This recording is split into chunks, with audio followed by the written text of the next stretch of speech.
एक व्यक्ति था, लड्डू गोपाल जी की सेवा करता था, लेकिन उसका एक मित्र था, वो शंकर जी की सेवा करता था। और शंकर जी की सेवा करने वाला जो मित्र था वो बड़ा धनवान हो गया, और लड्डू गोपाल जी की जो सेवा करता था वो अभी भी साधारण सा ही था। एक दिन दोनों मित्र मिले तो शिव जी की आराधना करने वाला भक्त लड्डू गोपाल जी की आराधना करने वाले से बोला, भाई तुम आज तक कभी उठ नहीं पाए, तुम उसी स्थान पर हो, उतने ही दायरे में हो, कभी बढ़ नहीं पाए आगे।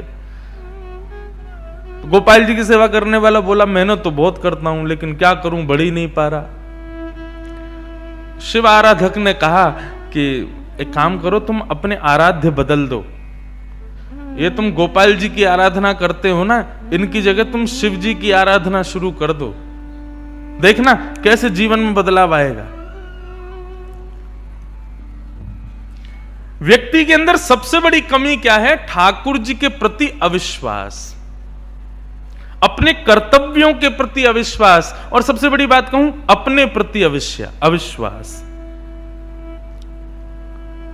सेल्फ कॉन्फिडेंस लेवल बिल्कुल शून्य है हम लोगों का, खुद पर ही भरोसा नहीं है हमें। हम जो कर रहे हैं, हमारी जो क्रिया है वो उचित है कि नहीं, हमें दूसरे से राय लेने की जरूरत पड़ती है।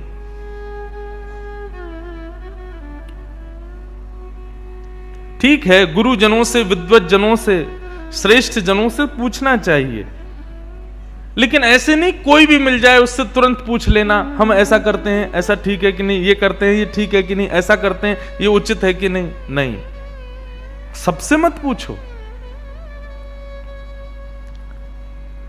अब उस व्यक्ति ने यही किया कि गोपाल जी को ले जाकर के तो अलमारी में रख दिया, दूसरे दिन एक शंकर जी ले आया, और शंकर जी का बढ़िया रुद्राभिषेक करके, त्रिपुंड लगा करके, बढ़िया ज्योत नैवेद्य आदि सब अर्पित करके, अगरबत्ती जला करके ओम नमः शिवाय का जाप करने लगा। और अब तक गोपाल जी की सेवा करता था, वो गोपाल जी अंदर बैठा दिए एक अलमारी में, उनकी सेवा बंद। ओम नमः शिवाय का जाप करने लगा। जैसे ही इसका जाप पूर्ण हुआ, मालाओं को नेत्रों से लगा करके इसने शंकर जी को प्रणाम किया, तभी देखता है कि अगरबत्ती का जो धुआं था ना, वो उसी अलमारी की तरफ जा रहा था जहां गोपाल जी बैठे थे।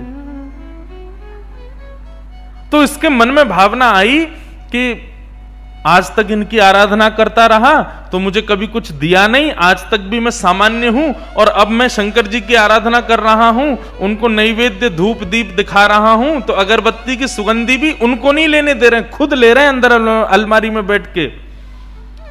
रुको, इनको अभी बताता हूं। उठ करके गया, अलमारी खोल करके जैसे ही गोपाल जी को पकड़ने लगा, इतने में ही गोपाल जी सच में प्रकट हो गए, और उस प्रकट होकर के उसका हाथ पकड़ लिया।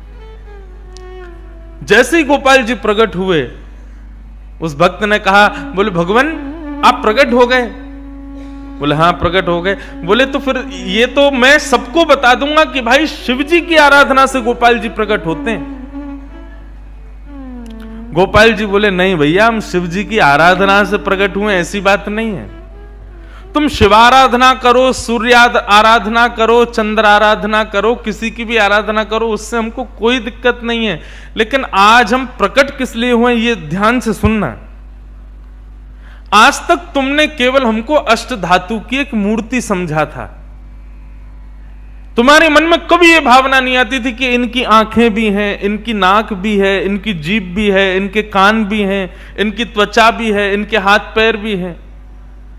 परंतु आज जब वो अगरबत्ती का धुआं सहज ही मेरी तरफ आ गया, तो तुम्हारे मन में यह भावना आई कि अगरबत्ती की सुगंधी मैं ले रहा हूं, मतलब मैं जड़ नहीं हूं, मैं चैतन्य हूं। वास्तव में शिव आराधना ने मुझे प्रकट नहीं किया, तुम्हारे हृदय में जो चैतन्यता का भाव मेरे प्रति आया है उसने मुझे प्रकट किया है। ये चैतन्य हम मानते हैं? नहीं मानते।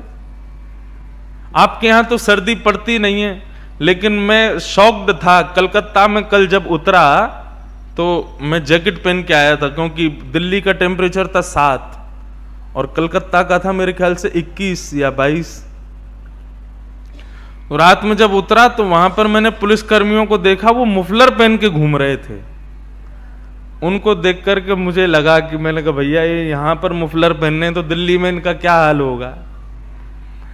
आपके बंगाल में तो सर्दी हमारे लायक तो नहीं पड़ती, पर ऐसी शीतकाल में कई लोग घरों में सेवा करते हैं, ठाकुर जी को स्नान कराते हैं और स्नान के लिए शीत जल से ही स्नान करा देते हैं। ये भी विचार नहीं करते कि थोड़ा जल जो है थोड़ा गुनगुना कर लें, इसको थोड़ा उष्ण कर लें।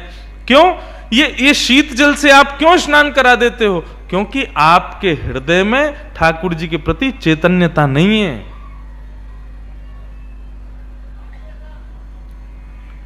ये चैतन्यता का भाव हो।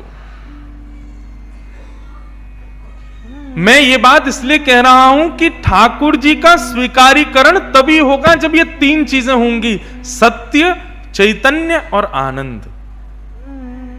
सबसे पहले सत्य को स्वीकार करो, उसके बाद ठाकुर जी चैतन्य हैं यह स्वीकार करो, उनके प्रति चैतन्यता का भाव रखो। और तीसरा आनंद। आनंद किसे कहते हैं?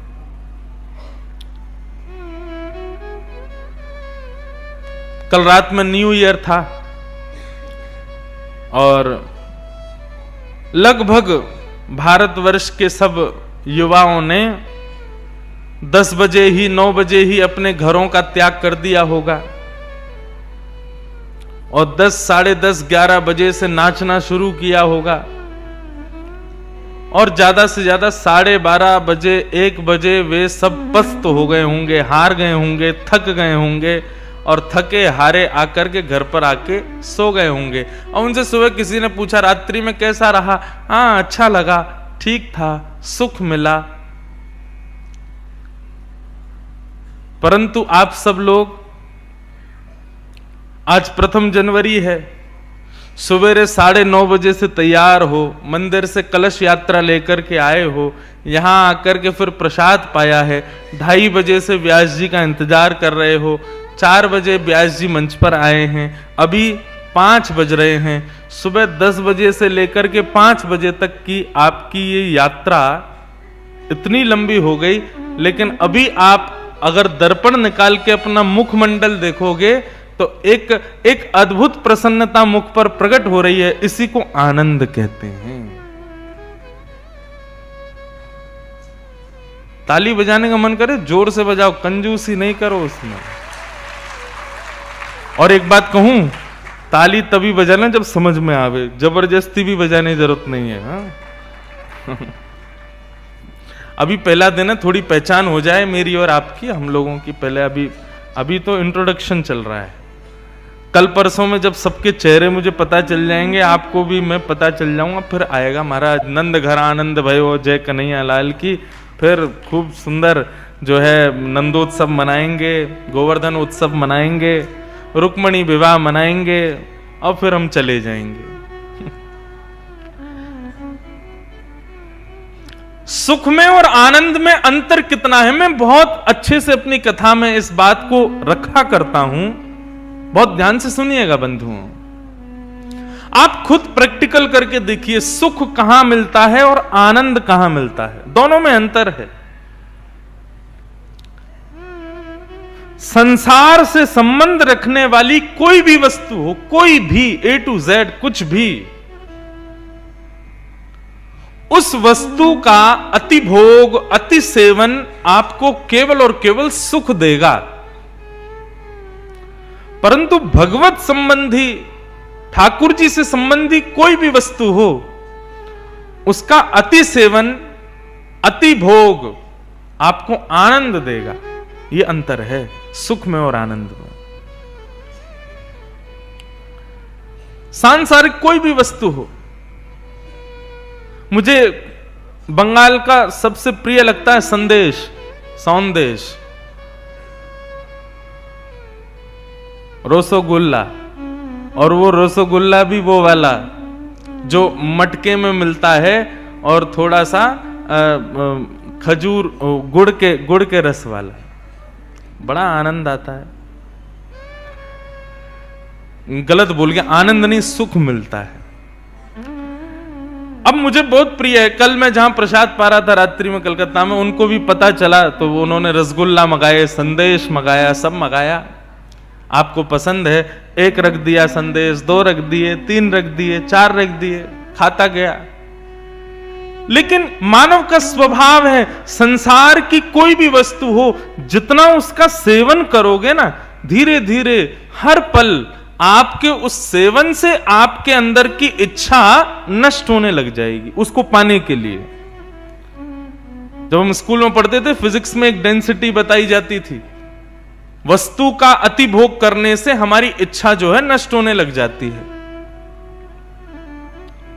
संदेश भले ही मुझे कितना भी प्रिय हो, लेकिन 3-4 संदेश खाने के बाद में 5वां संदेश खाना तो बहुत दूर की बात, देखने की भी इच्छा नहीं करेगी मेरी, भले ही वो कितने भी अच्छे से क्यों ना बनाया हो। यह है सांसारिक सुख कि उसका लिमिट अगर क्रॉस हो गई तो वो वस्तु आपको फिर सुख नहीं दे पाएगी, वो आपको फिर प्रसन्न नहीं कर पाएगी। लेकिन ठाकुर जी से संबंधी, चाहे वो कथा हो, चाहे वो दर्शन हो, चाहे वो तीर्थ यात्रा हो, जितनी बार करोगे, जितना ज्यादा सुनोगे, जितना गहराई में जाओगे, जितना अति सेवन करोगे, उतनी और लालसा बढ़ती चली जाएगी। इसी को आनंद कहते हैं। आज तो पहला दिन है कथा का, 3 दिन बाद यह स्थिति होगी, मैं गारंटी से कह रहा हूं कि 3 बजे कथा प्रारंभ होगी, 7 बजे जब कथा विराम होगी तो आप लोग कह उठेंगे कि महाराज जी आप थोड़ी बहुत देर और सुनाया करो, 7 बजे तक भी मन नहीं भरता, थोड़ा मन करता और थोड़ा सुने। इसी को आनंद कहते हैं, जहां पर हम समय की पाबंदी से बच जाते हैं, शरीर की स्थिति से निकल जाते हैं, भोजन पानी ये सब हमारा बिल्कुल शांत हो जाता है, शरीर की सारी इच्छाएं नष्ट जैसी हो जाती हैं। इसको आनंद कहते हैं।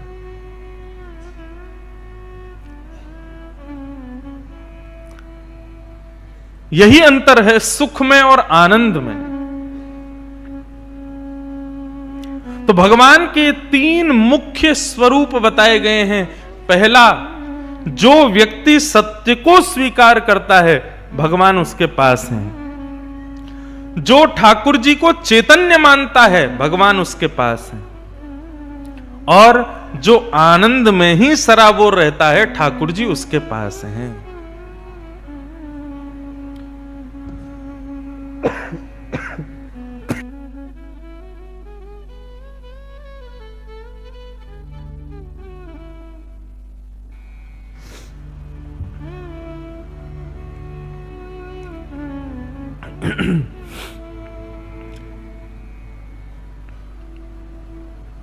सच्चिदानंद रूपाय,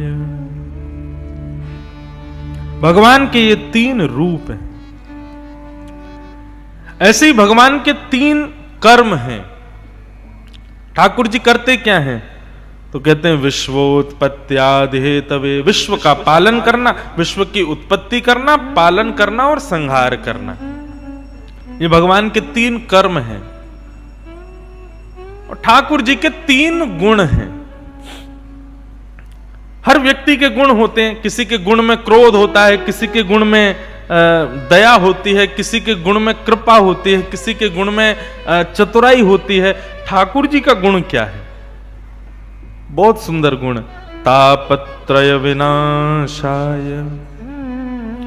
ठाकुर जी का गुण है कि एक बार उनको प्रणाम करने वाले व्यक्ति के ठाकुर जी 3 प्रकार के तापों को नष्ट करते हैं। आदि दैविक, आदि भौतिक, आध्यात्मिक। ताप किसे कहते हैं? ताप कहते हैं दुखों को। अब एक बात मेरी थोड़ी ध्यान से सुनिएगा बंधुओं, भगवत सन्निधि लेने से, भगवान के सन्मुख जाने से, भगवान की बहुत सेवा करने से और सत्यचंडी यज्ञ कराने से, रुद्राभिषेक कराने से, हनुमान जी पर चोला सुंदरकांड आदि कराने से जीवन में दुख खत्म हो जाते हैं? ऐसा नहीं होता। बिल्कुल स्पष्ट बोल रहे हैं हम। दुख आपके प्रारब्ध से आपको प्राप्त है, आपके कर्मों से आपको प्राप्त है। देवता का वंदन करना, देवता को पूजना, देवता की किसी आराधना से उस दुख को नष्ट की इच्छा नहीं होगा। आप कहेंगे तो फिर क्या होता है?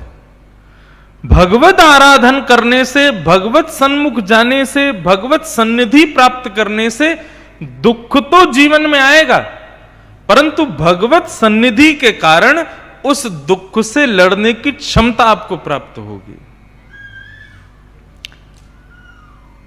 और इसका सबसे बड़ा प्रमाण पता है क्या है? गीता, महाभारत। अर्जुन के साथ थे भगवान, उसके सारथी थे भगवान। चाहते तो भगवान एक भ्रगुटी टेढ़ी कर लेते, थोड़ा बस क्रोध भर के देख लेते तो कौरव वैसे ही मर जाते, लेकिन नहीं। भगवान ने बार बार अर्जुन को समझाया और कहा तुम युद्ध करो, युद्ध करो, युद्ध करो। और सारा युद्ध 18 दिन तक करवाया अर्जुन के द्वारा। भगवान चाहते तो युद्ध को 2 मिनट में समाप्त कर देते, लेकिन नहीं, कर्म करवाया। इससे यह बात पता चलती है कि भाई ठाकुर जी की सन्निधि लेने से हमारे संकट जीवन के नष्ट नहीं होंगे। संकट तो जीवन में आएंगे, बस जैसे अर्जुन को दिशा मिलती गई, क्या करना है, कैसे करना है, कहां करना है, वैसी दिशा हमको मिलेगी ठाकुर जी के पास जाके। एक प्रकार से समझ लो, आज की भाषा में समझाऊं तो गूगल मैप होता है सबके फोन में। आप उसमें सीधा सीधा डाल देते हो कि मुझे यहां से कलकत्ता जाना है। उसमें डालने से आपको वो मार्ग प्रशस्त करेगा। ऐसा नहीं कि गाड़ी उड़ के सीधा कलकत्ता ही पहुंचेगी। गाड़ी चलानी पड़ेगी, पेट्रोल भरना पड़ेगा, ब्रेकर आएगा तो ब्रेक लगाना पड़ेगा, ट्रक सामने होगा तो संभालना पड़ेगा।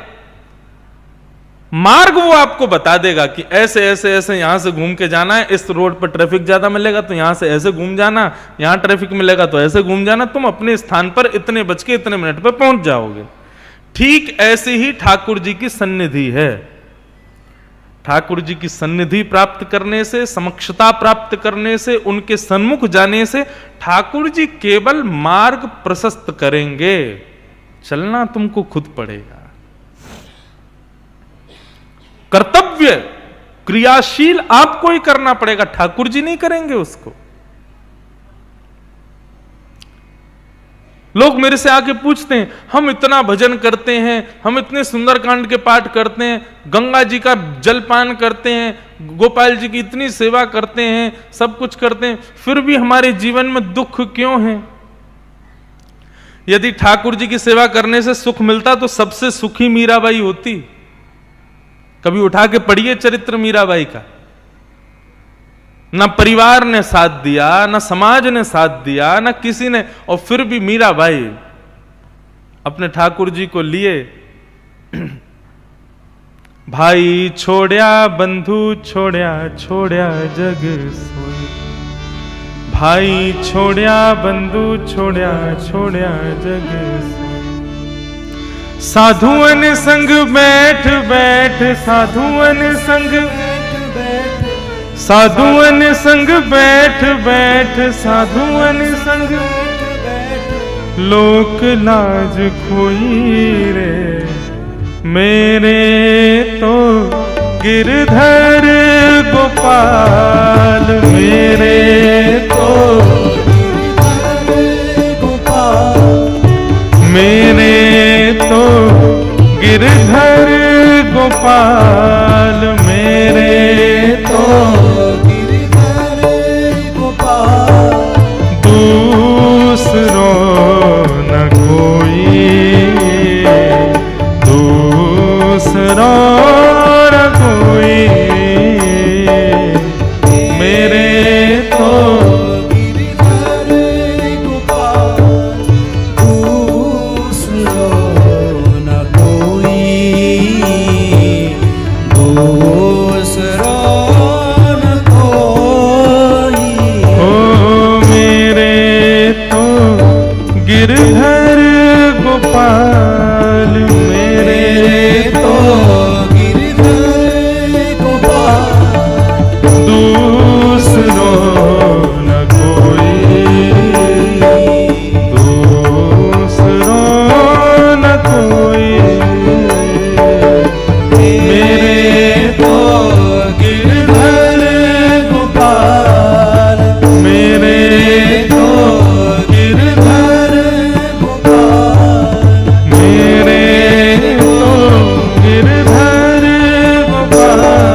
भाई छोड़या बंधु छोड़या, छोड़या जग सोए। साधुअन संग बैठ बैठ लोक लाज खोई। कुछ भी नहीं था मीराबाई के पास, केवल विश्वास अपने गोपाल के प्रति, अपने गिरधर के प्रति। कितने संकट मीराबाई के जीवन में आए। संकट दूर होते हैं ठाकुर जी की सन्निधि में जाने से, ऐसा नहीं है। संकट तो आएंगे, पर उन संकटों से लड़ने का, उन संकटों से जूझने का बल जरूर ठाकुर जी प्रदान करते हैं। ये बात है।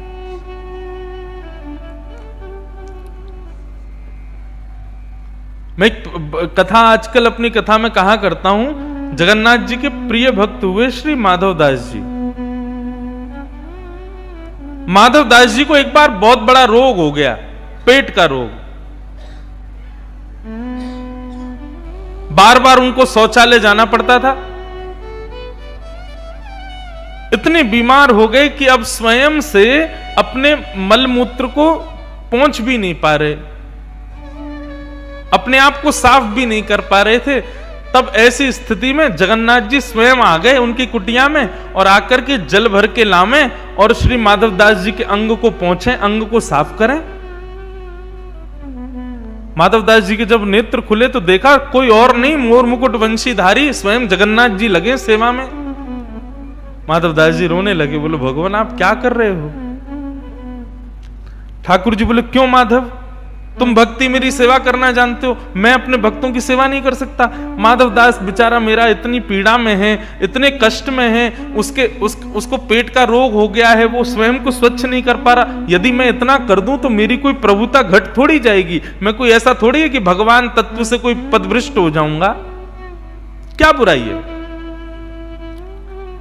माधव दास जी बोले बुराई कोई नहीं है भगवान, लेकिन मुझे चिंता ये इस बात की हो रही है, आप मेरे मैले शरीर को साफ करना आपको मंजूर है, मेरे दूषित शरीर को पानी डाल करके स्वच्छ करना आपको मंजूर है, आप मुझे ठीक ही कर दीजिए ना, मेरी पीड़ा ही दूर कर दो ना। ये जो बीमारी मुझको हो गई है, इस बीमारी को सही कर दीजिए ना।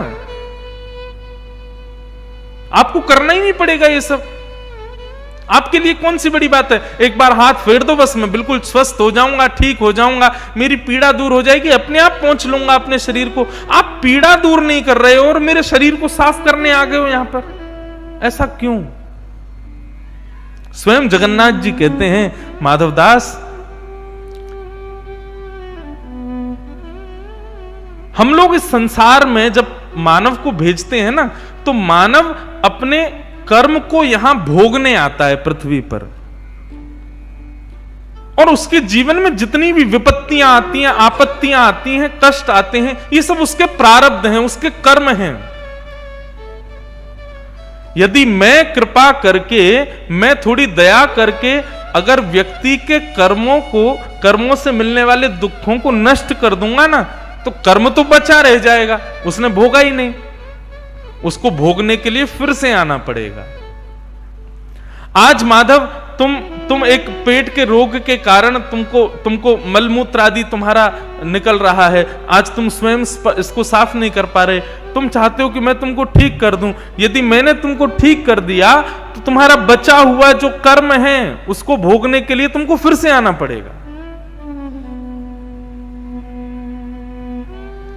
इसलिए जब मैं किसी से बहुत प्रेम करता हूं और बहुत जल्दी अपनी प्राप्ति कराने की इच्छा रखता हूं ना, तो उसके सारे संचित कर्मों को एक संग भुगवा देता हूं। जितना हो सके जल्दी जल्दी भोग ले, जल्दी जल्दी छुटकारा पा इस संसार से, निकल तू यहां से जल्दी। इसलिए भक्तों को, वैष्णवों को आप देखोगे उनके आंखों में आंसू रखे ही रहते हैं। क्यों? कोई ना कोई संकट, कोई ना कोई ताप, कोई ना कोई दुख उनके जीवन में बना ही रहता है। हमारे वृंदावन में आकर के देखो कितने कितने कैसे बड़े बड़े भजनानंदी 2-2 लाख नाम जप रोज करते हैं, 2 लाख नाम जप। लेकिन किसी को सिरदर्द की बड़ी बीमारी रहती है, किसी को बुखार चढ़ा रहता है, किसी को कुछ पचता नहीं है, किसी को कुछ। हमारे वृंदावन के वैष्णव संतों को देखो कितना शुद्ध पाते हैं वे लोग।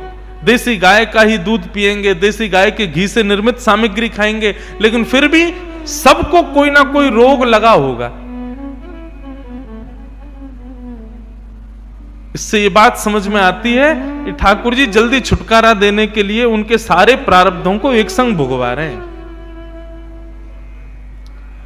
और यहां आप लोग देखो, दुनिया भर का उल्टा सीधा खाने वाले लोग कुछ भी खा जाते हैं, कुछ भी पी जाते हैं, लेकिन उनको कोई रोग ही नहीं हो रहा। वो बड़े प्रसन्न हैं, बड़े आनंद में घूम रहे हैं। इसका मतलब क्या है?